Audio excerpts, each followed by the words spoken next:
Assalamu alaikum dostlar. Bugün biz ana til, dana tilim programımızını devlet tili, kazak tilde elip barımız. Qabul qılğaysızlar. Bizden Respublikalık Etne Medeniyet Ortalığının başçısı, Parlament Meclisi'nin deputatı Nurumur Şaymardan Hüseyinұлы.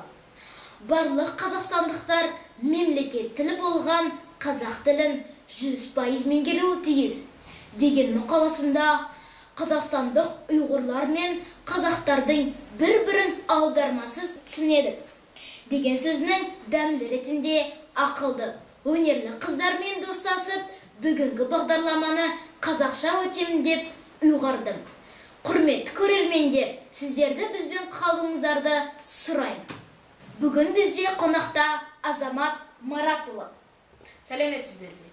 Мен Тоқтарбек Азамат Маратұлы. Жамбыл Дүйсеновтың «Тілім менің тағдырым» деген өлеңін жүректерден жүрекке жеткізіп айтып берейін. Тілім тағдырым, тілім менің арманым, болашағым. Сен үйреніп өмірге жол ашамын, сен анасың, біз сенің ұрпағыңбыз. Кім ұмытар анасының балашағын? Тілім менің байлығым, құны биік. Өлгенімше өтермін сені сүйіп, ғұламада, ақында, ғалымдар да өз тілінен өтіпті, басын иіп. Тілім менің тағдырым, жан даусым. Кеудемдегі өрлігім, ар намысым. Шыбын жанды қиямын, өз жолыңа кіршік түспей, сан ғасыр самғау үшін. Азамат, қазіргі кезде әрбір адам аз дегенде 3-4 тіл біледі.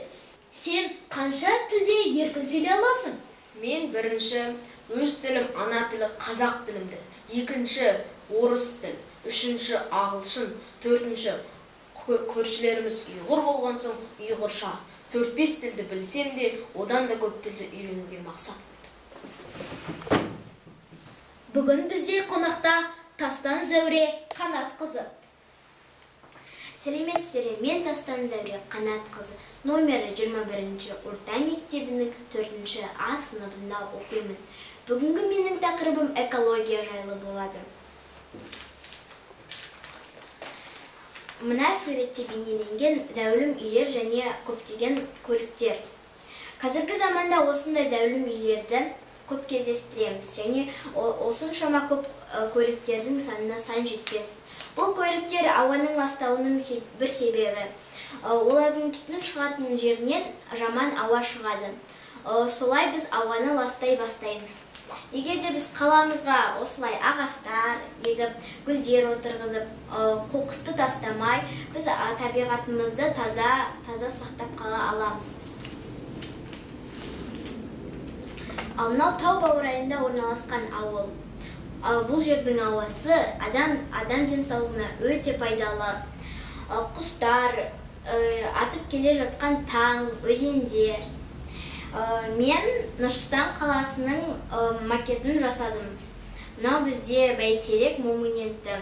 Мынау Хан Шатыр ойын сауық кешені. Қазақ елі монументі және Экспо 2017.